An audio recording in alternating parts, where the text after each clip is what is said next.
Hi, எல்லாருக்கும் விநாயகர் சதுர்த்தி வாழ்த்துக்கள்ப்பா. இப்போ சமையல் தான் காட்ட போகிறேன். உங்களுக்கு விநாயகர் சதுர்த்திக்கு ஸ்பெஷல் இதை காட்ட போகிறேன். பாருங்கள், நாங்கள் வீடியோக்குள்ளே போகலாம்.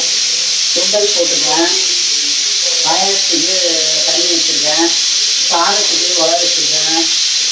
இப்போ பாயாசம் நெய் ஊற்றி நல்லா செவுக்க வறுத்துட்டேன் சேமியாவை. அவ்வளோதான், தண்ணி கொஞ்சம் உடனே போட்டுக்கலாம்.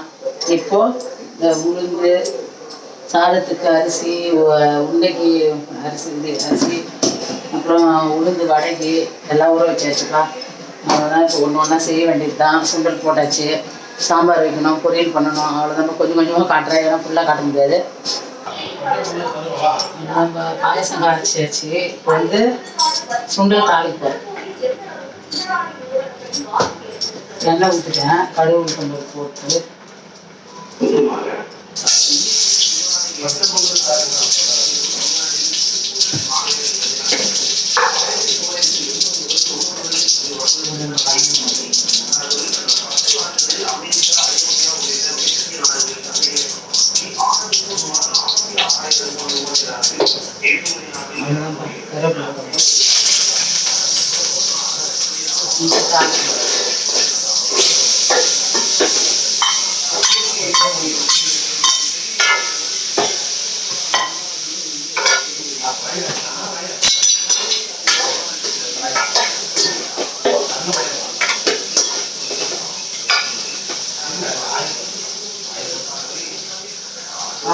சக்கரை போட்டுக்கலாம்.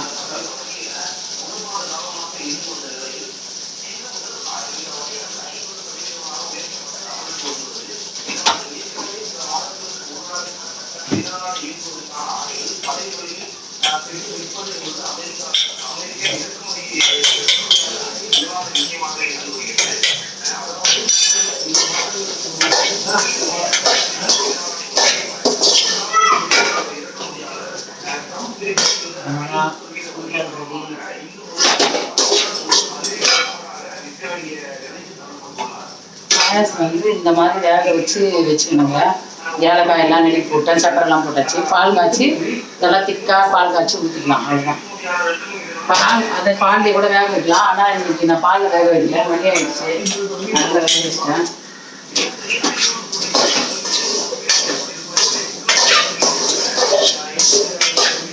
சாதம் வந்துச்சுப்பா, சாதம் வச்சு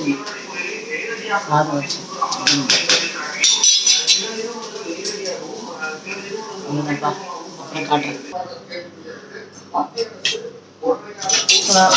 பருப்பு வேக வச்சுக்கலாம். பருப்பு, சாம்பாருக்கு ஒரு வெங்காயம், ஒரு தக்காளி, பூண்டு, ஒரே ஒரு பச்சை மிளகாய் போட்டு வேக வச்சுக்கலாம். மஞ்சள் தூள் இது குண்டாத்தாங்க.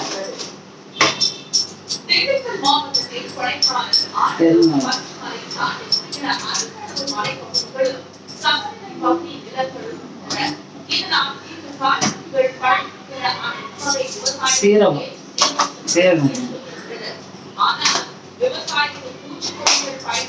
அவ்வளோதான். மூடி போட்டுக்கலாம்.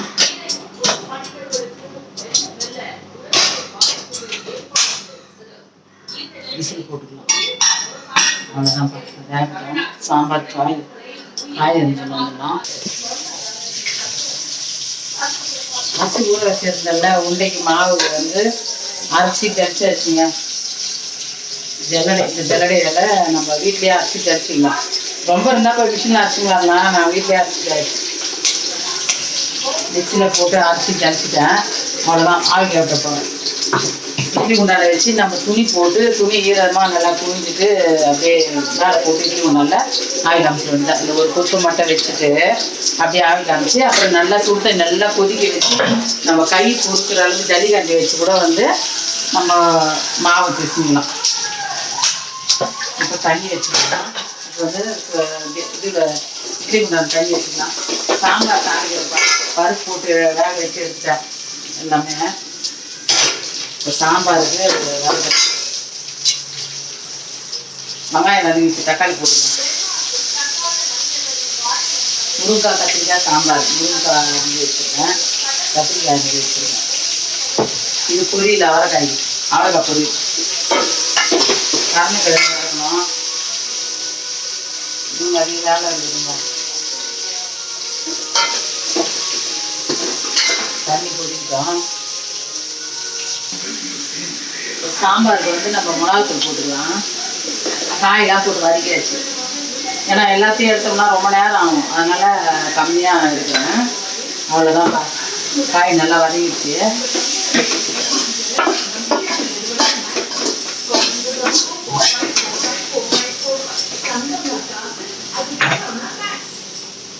தேவையான அளவு உப்பு போட்டுக்கலாம். அவ்வளோதான். இப்போ தண்ணி ஊற்றிடலாம். சாம்பார் கொதிக்கட்டும். நல்லா காய் வெந்த பிறகு பருப்பு வேக வச்சிருக்குல்ல, அதை எடுத்து அதில் ஊற்றிட வேண்டியது. இப்போ மாவு வந்து ஆக்கி அடுத்துட்டு நம்ம வெள்ளை துணி எடுத்து போட்டோம்.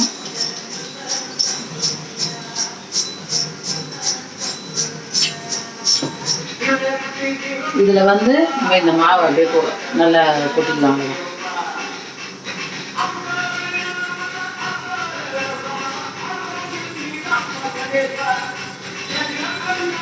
அரிசி நல்லா நம்ம வடிகட்டி ரொம்ப காய வைக்கக்கூடாது. நம்ம வந்து ரொம்ப காய வைக்கக்கூடாது. ஒரு சும்மா அப்படியே ஈரப்பதம் இருக்கிற சமயத்திலே அப்படியே அவ்வளோதான். இப்போ இதுலேயே கொட்டிக்கணும். நம்ம தண்ணி கொதிக்க வச்சு பிசைஞ்சிக்கணும். அவ்வளோதான். தண்ணி கொதிக்க வச்சு உப்பு போட்டு பிசைஞ்சிக்கணும். நம்ம அது உள்ளே வைக்கிறதுக்கு ஸ்டெப் பண்ணுறதுக்கு ஏதாவது என்ன வைக்கிறோமோ நான் வந்து வெல்லம் வேர்க்கடலை வைக்கலாமான்னு இருக்கேன். வேர்க்கடலை வெல்லம் கொஞ்சோண்டு எள்ளு. நம்ம விநாயகர் வாங்கி அதெல்லாம் வச்சு கும்பிட போடல, சும்மாங்க வீட்டுக்கு பசங்களுக்கு செஞ்சு கொடுக்கலான்ட்டு. நான் சாமி கும்பிடக்கூடாது, நாங்கள் ஒரு 3 மாதம் ஆகாதுன்னா கும்பிடக்கூடாதுன்னு சொல்லிட்டாரு. அவங்க வீட்டில் 1 வருஷம். நாங்கள் வந்து கூட பிறந்தாரு இல்லையா, அண்ணன் தம்பியாச்சே, அதனால 3 மாதம் கும்பிடக்கூடாது. நான் ஐயரே சொல்லிட்டாரு அன்னைக்கு காரியம் அன்னைக்கு. அதனால சும்மா சரி செஞ்சு கொடுக்கலாம், அவ்வளோதான். சும்மா தட்டில் போட்டு சாதம் மட்டும் செஞ்சு தட்டில் போட்டு இதை ஒன்று வச்சு அப்படியே தண்ணி விளவி ஊதுவத்தி ஏற்றி வச்சு சாப்பிட்டுக்கலாம் அப்படின்னு சொல்லிட்டு செய்கிறேன். அதனால் கொஞ்சம் கொஞ்சமாக செய்கிறேன். நிறைய செய்வேன், நான் கொடுக்கறதுக்கெலாம் செய்வேன். இந்த வாட்டி செய்யல, கம்மியாக செய்கிறேன். அவ்வளோதான். ஆமாம், அவ்வளோதான்ப்பா. இது வேகட்டும், நான் அப்புறம் காட்டுறேன். இவ்வளோதான். சாம்பார் கொதிக்குது. இது வந்து பொரியலுக்கு அவரைக்காய் பொரியல். அவரைக்காய் பொரியலுக்கு இது வந்து மாவு ஆவி காமிக்கிறேன். வருது நல்லா ஆவி. அது இன்னும் கொஞ்ச நேரம் என்ன பண்ணணும். சாம்பார் ரெடி ஆகிடுச்சு. அவ்வளோதான். கத்திரிக்காய் முருங்கைக்காய் சாம்பார் ரெடி. கடலைக்கிழங்கு வரணும், இன்னும் கடலைக்கிழங்கு வரணும், அது அருகணும். இப்போ நீங்கள் அவரைக்காய் போட்டுக்கலாம்.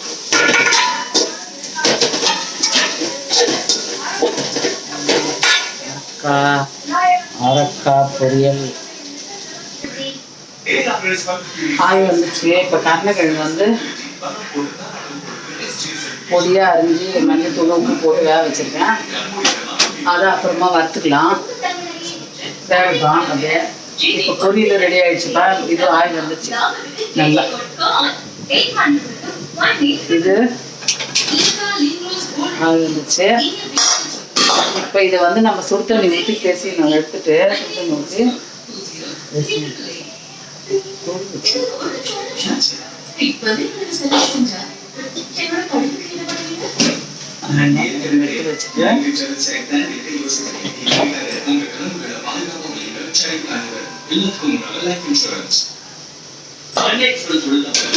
இதுலேயே அப்படியே உண்டை பிடிச்சி வச்சுக்கலாம். உண்டைக்கு ஒன்றும் ரெடி பண்ணாது உள்ள வைக்கிறட்ட பேசிட்டு. கருணக்கிழங்கு வதக்குறேங்க. எண்ணெய் ஊற்றியாச்சு. கருவேப்பிலை போட்டு கருவேப்பிலை போட்டு அப்படியே சும்மா அதில் வைக்க அது நெய் ஊற்றி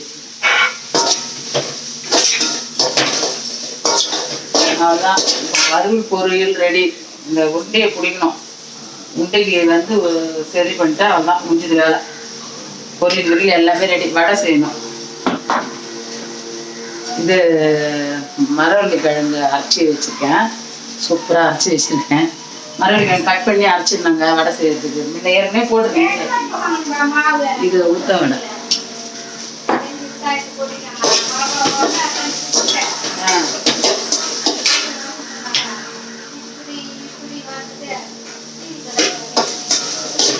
தேவையான அளவு ஊற்றிக்கணும்.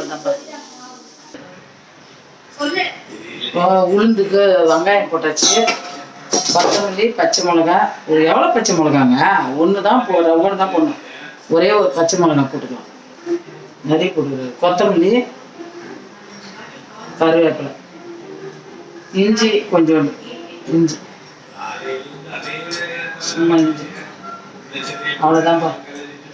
இது முடிஞ்சு போச்சா? ஜாஸ்தி வச்சுக்கலாம். அவ்வளோதான். இது உப்பு போட்டு பிசைஞ்சிக்கலாம். இதுக்கு வந்து பெரிய வெங்காயம் மட்டும்தாங்க போடணும். வெங்காயம் மட்டும்தான் போடணும். இது வெங்காயம். இது நம்ம மரவள்ளிக்கிழங்கு சொன்னோம் இல்லையா, அதுக்கு வந்து வெங்காயம், பெருஞ்சீரகம், சோம்பு இருக்குதுல்ல, அது கொஞ்சம் போடணும். எல்லாரும் வீட்லையும் செஞ்சு கும்பிட்டுருப்பீங்க. மறக்காம இந்த வீடியோ பார்க்குறப்ப கமெண்ட் பண்ணுங்க, நான் செய்யறது நல்லா இருக்குன்னு.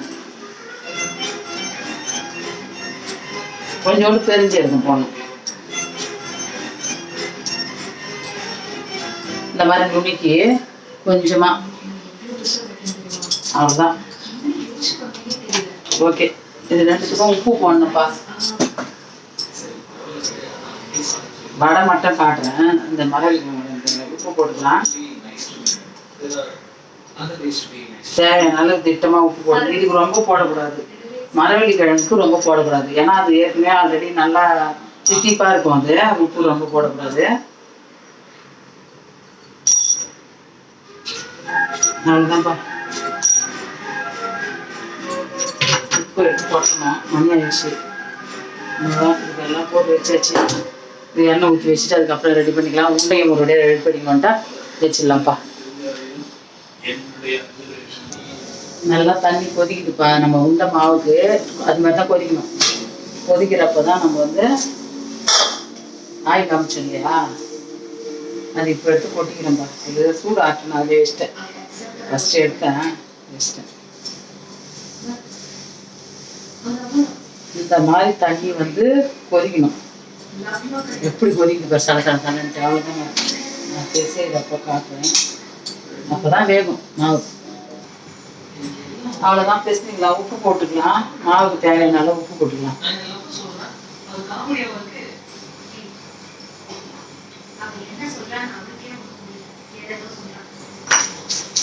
நல்லா ஆறிடுச்சுப்பா மாவு. ஓரளவுக்கு நல்லா இப்படி புட்டு, இதெல்லாம் புட்டு செய்யுது. அவ்வளோதான். நல்லா சூப்பராக இருக்கும். இப்போ வந்து நம்ம இந்த தண்ணி எடுத்து ஊற்றி கொஞ்சம் கொஞ்சமாக நம்ம இந்த இது கிளாஸ் அளவு கொண்டு ஊற்றி பேசிக்கலாம்.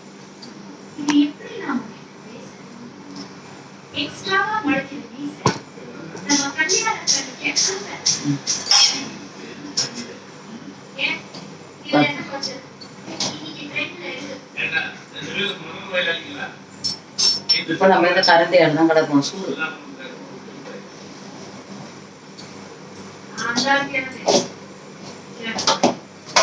இந்த மாதிரி கலரிங்க ஃபேன் காத்துல எடுத்து வச்சு பேசுறீங்க.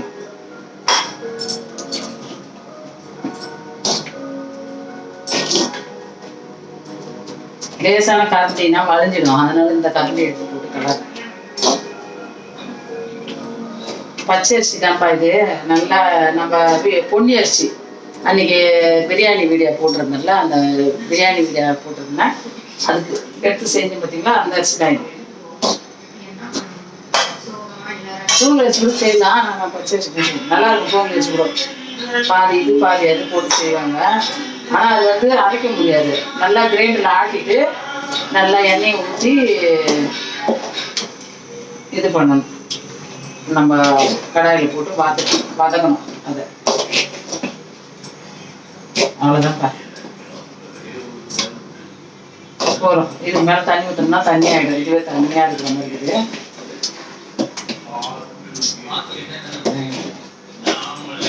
ஆற சரியா போயிடும்.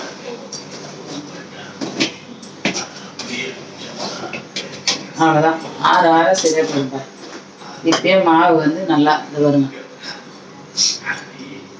எப்படி சாப்பிட்டா வந்துருக்குது பாருங்க.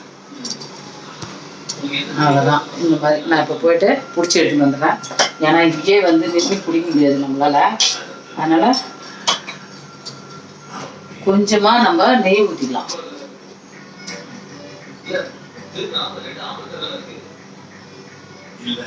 கொஞ்சமா நெய் ஊற்றிக்கிட்டு நல்லா இருக்கும் சாப்பிட்டா. அவ்வளோதான்ப்பா, நான் போய் பிசைஞ்சு எடுத்துன்னு வந்துடுறேன். எல்லாத்தையும் நம்ம போட்டுருந்தோம்னா பெருசாகிட முடியாது. இது வந்து எள்ளு வெல்லம், வேர்க்கடலை வெல்லம், இது உள்ள வந்து வச்சு சுடுறதுக்கு. அவ்வளோதான்ப்பா, பிசைஞ்சிட்டேன். மாவு பிசைஞ்சாச்சு. சூப்பராக சாப்பிட்டா இருக்குதுங்க பாருங்க மாவு. அப்படி அவ்வளோதான். போயிட்டு பிடிச்சி எடுத்துட்டு வந்துடுறேன். நின்று குடிக்க முடியாது, கால் வலிக்குதுங்க. உட்காந்து பிடிச்சிட்டு வந்துடுறேன். பண்ணி காஞ்சிடுச்சுப்பா. உண்டை பிடிச்சின்னு வந்தாச்சு. உண்டை பிடிச்சின்னு வந்துட்டோம். அப்படியே வச்சுக்கலாம். இப்போ நம்ம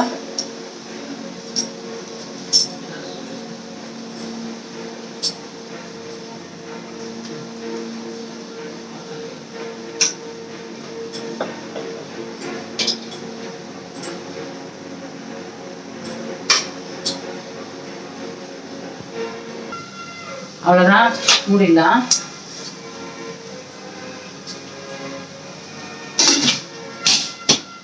எண்ணெய் காயுது வடைக்கு.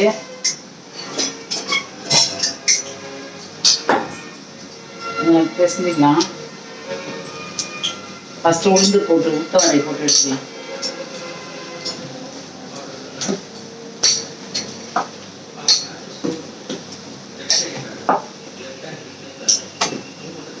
மிக்சியில் தாங்க ஆட்டினேன், கொஞ்சமாக தான் போட்டு ஆட்டினேன்.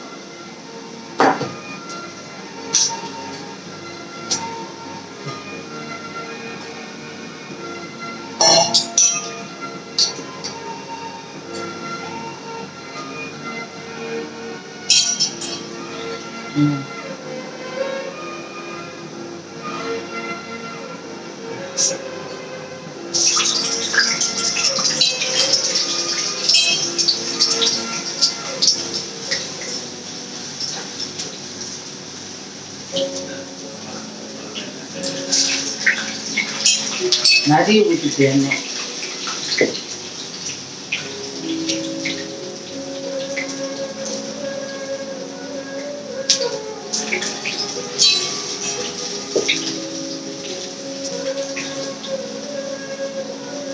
கொஞ்சம் இது செஞ்சுக்கலாம். கொஞ்சம் வந்து இது மரவள்ளி கிழங்கு.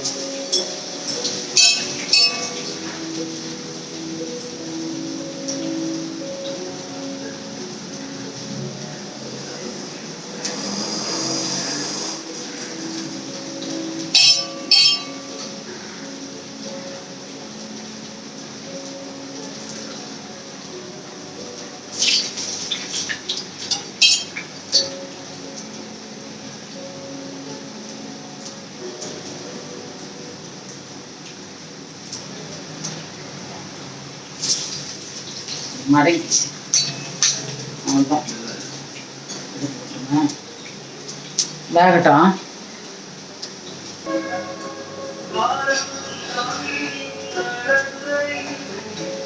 வேகுது வேகுது. நிறைய ஊற்றிட்டானா? எண்ணெய் நிறைய ஊற்றிட்டேன். கொஞ்சமாக ஊற்றணும். அதில் செஞ்சால் நல்லா இருக்குங்க வடை. அதனால இதில் ஊற்றிட்டேன் நான். அந்த பெரிய கடாயில் செய்யறத விட இதில் செஞ்சால் நல்லா இருக்கும். இன்னும் கொஞ்சம் நேரம் இருக்கும். அவ்வளோதான், வடை இழுச்சி எடுத்துடலாம். ஏன்னா இன்னும் வந்தால் நல்லா இருக்கும்.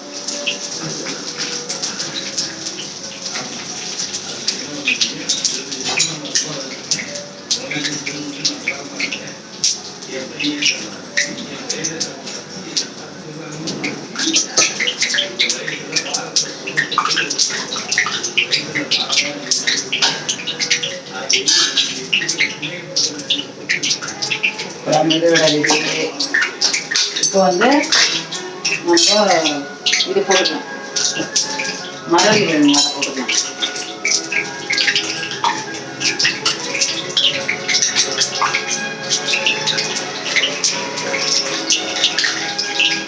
மரவள்ளி கிழங்கு வடை வேகிறதுக்கு ரொம்ப நேரம் ஆகும்.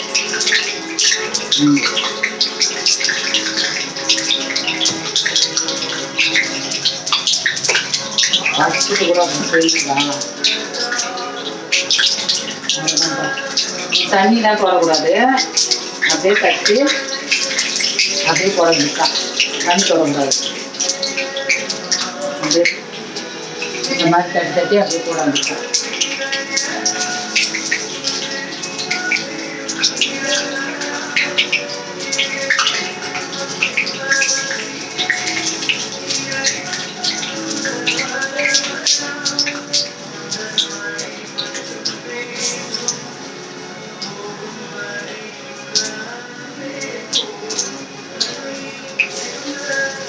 எல்லா வேலையும் ஒருத்தரே செய்யணும், லேட் ஆகுதுங்க. நான் என்ன பண்ணுறேன்?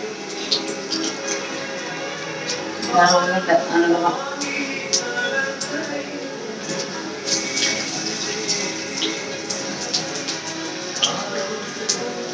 அவ்வளோதான்ப்பா, ரெடி ஆகிடுச்சு. உண்டை ரெடி, வடையை ரெடி பண்ணிட்டேன். இது மெது வடையை செஞ்சுட்டாச்சு. மரவள்ளி கிழங்கு வடையை போட்டேன். அவ்வளோதான். மீதி அப்புறம் செஞ்சுக்கலாம். சாமி கும்பிட்டு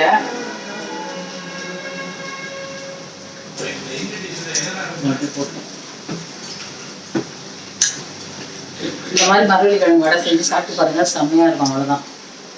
அப்புறம் திருப்பி திருப்பி நீங்கள் மரவள்ளி கிழங்கு வடை தான் சொல்லுவீங்களே. ஆமாம், ஆனால் அரைக்கிறது மட்டும் நல்லா கையில் ஒட்டல பாருங்க, அந்த மாதிரி அரைக்கணும். ரொம்ப நைஸாக அரைக்கக்கூடாது, அது பக்குவம் வேணும். வடை பாருங்க சூப்பராக முறுமுறுன்றது. எல்லாமே வந்து நம்மளுக்கு கரெக்டான பக்குவம் இருந்தால் தான் எல்லாமே நம்மளுக்கு கரெக்டாக இருக்கும். சரிங்களா? இந்த வெந்தத்தை கொண்டு வைக்கிறேன். ஓகே, அது வேகட்டும். மரவள்ளி கிழங்கு வடை எதுக்குள்ளே வேகாது. அது ஒரு 10-15 நிமிஷமாவது வேகும்பா. அவ்வளோதான்ப்பா, வெந்துச்சு. மரவள்ளி கிழங்கு வடை எடுத்துக்கலாம்.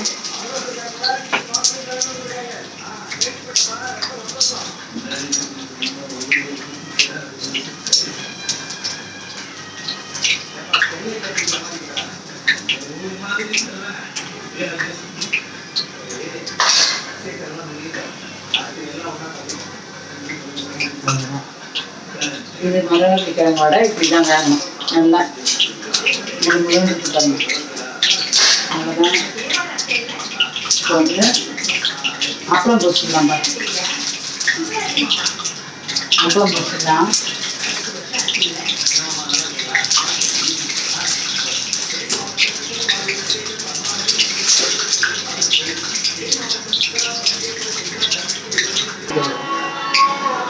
அப்பளம் பொரிச்சாச்சு. அவ்வளோதான்.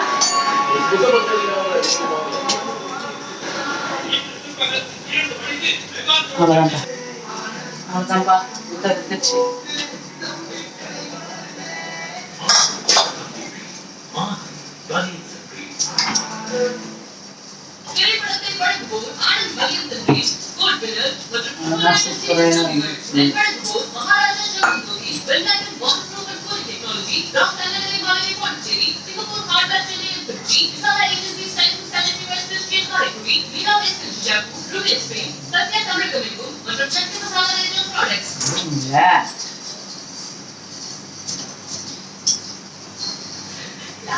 வந்துச்சு. அதுதான் ஆஃப் பண்ணிடலாம் கேஸை.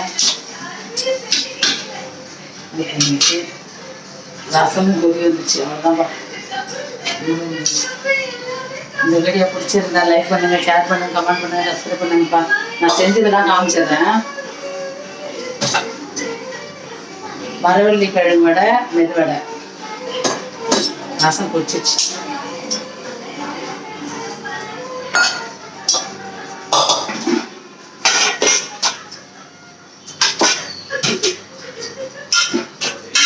சாதம்,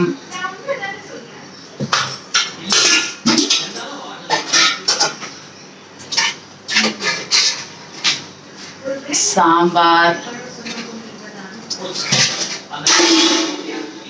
அவரைக்காய் பொரியல், கருணக்கிழங்கு வறுவல்,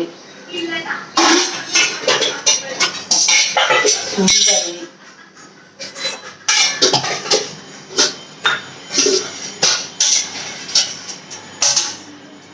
பால் பாயாசம். தெரியுதா? பால் பாயாசம். அப்புறம் உண்டை, இது சாம்பார், ரசம், உண்டை, வடை, அப்பளம். அவ்வளோதான்ப்பா. சாமி கும்பிட்டு வாங்க சாப்பிடலாம். சாமி வேணா சும்மா விளக்கு ஏற்றிட்டு தான் சாப்பிட போகிறோம். வாங்க சாப்பிட்லாம். எங்கள் வீட்டில் எல்லாம் செஞ்சு முடிச்சுட்டேன்.